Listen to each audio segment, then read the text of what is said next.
3 whole divided by 3. Who's master?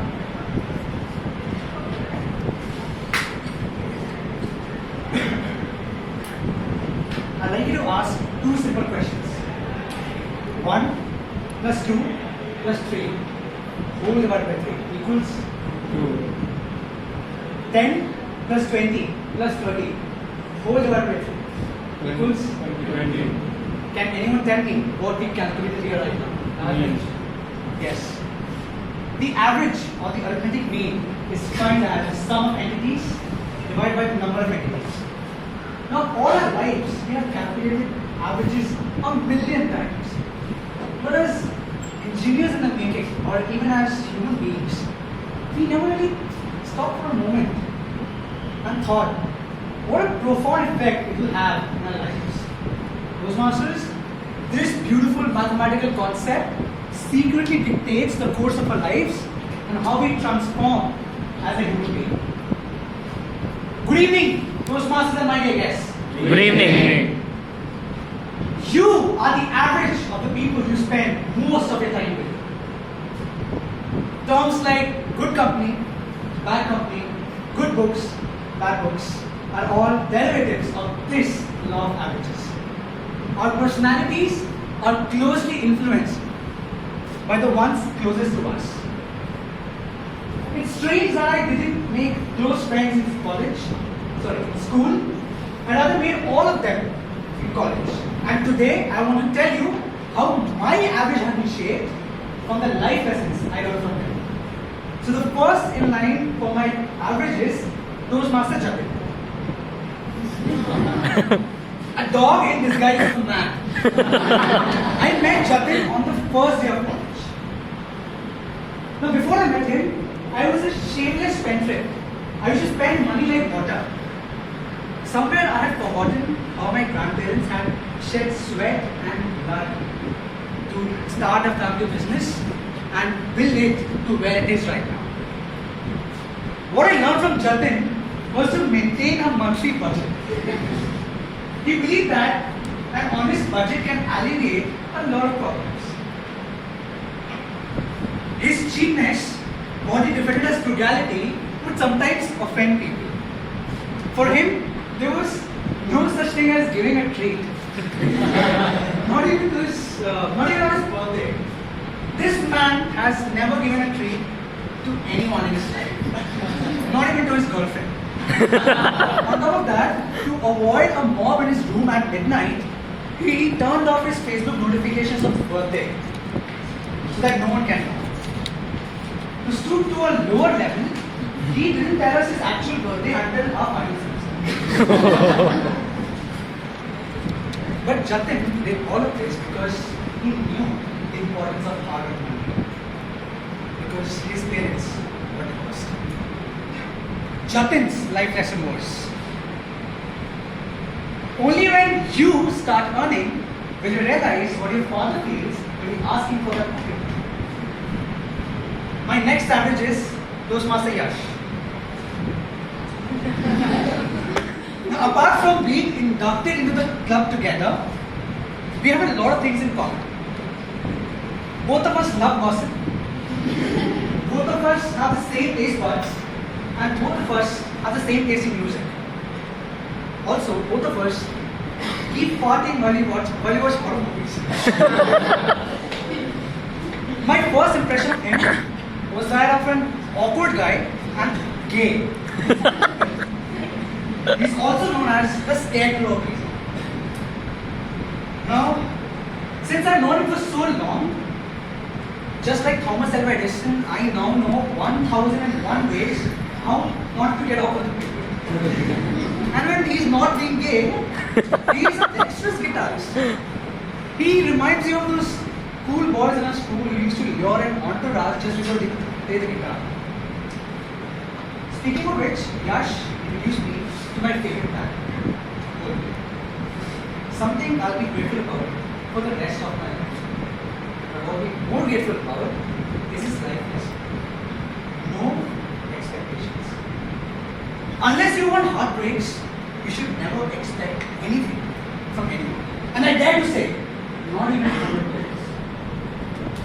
My life has become a lot easier after I lowered my expectations. In fact, Yash and I have never expected anything from each other.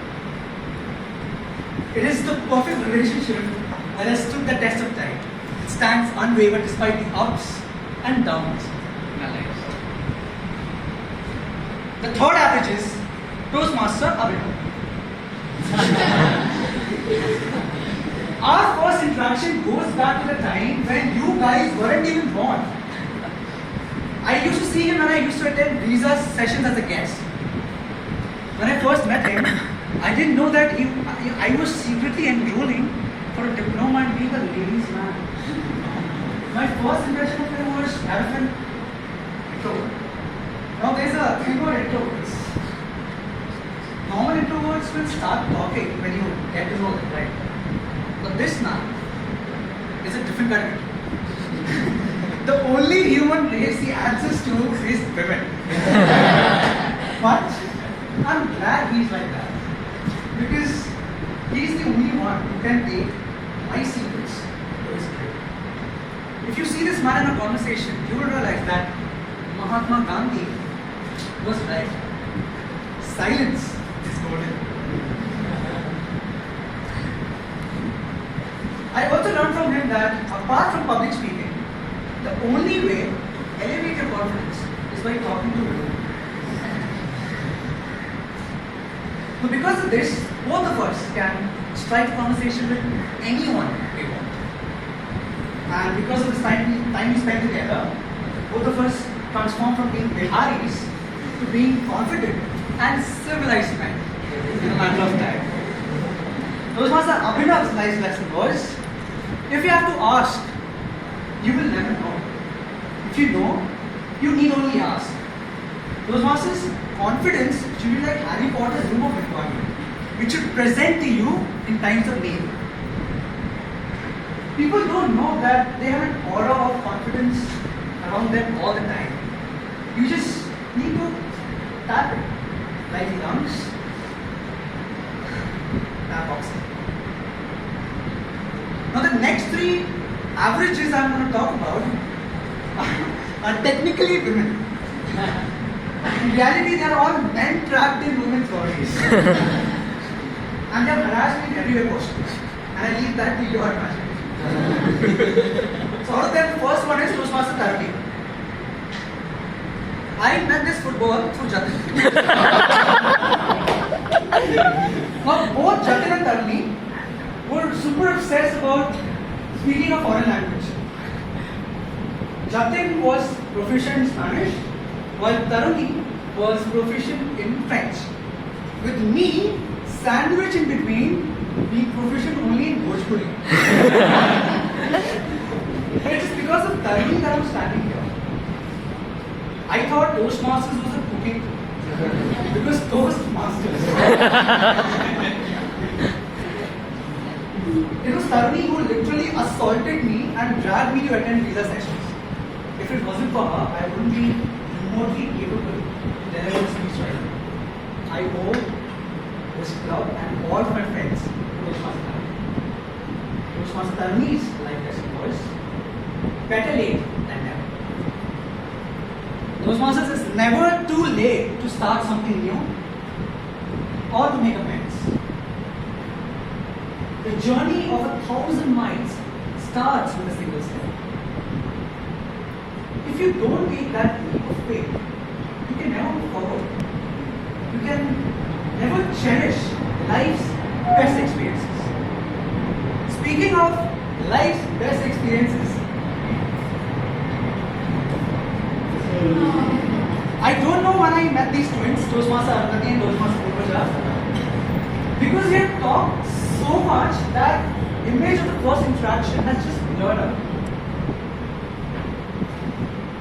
Three of us are in a polyamorous relationship because we share the three biggest passions in our life: Marvel and DC, chilling out, and hogging anything and everything that remotely seems like food or alcohol. It's because of her and her drunk cards that I started drinking in my third year. Toastmaster Ramandeep, Toastmaster Purusha taught me the most important life lesson of all. The divine art of not giving up. If you do not stop listening to opinions of people who don't matter, or people who pull you down, or something that impedes your strides of progress, you can never move forward. You will always be there in your comfort zone. Toastmasters, my dreamers, my transformers, I hold these people close to my heart. But what I hold closer is the life lessons I learned from them. Never shy away from making mistakes in front of them, just like I never shied away from making mistakes in front of my close friends. Because mistakes are a part of being human. Appreciate your mistakes, Toastmasters, for what they are, because precious life lessons can only be learned the hard way. These life lessons will help you face any storm in life. And once the storm is over, you won't remember how you managed to get through, how you managed to survive. You won't even remember, or you won't even be sure that the storm is very over. But one thing will be certain: once you get out of the storm, you won't remember, you won't be the same person who walked in. So surround yourself with people who give you your best average. 1 plus 2 plus 3 whole divided by 3. The answer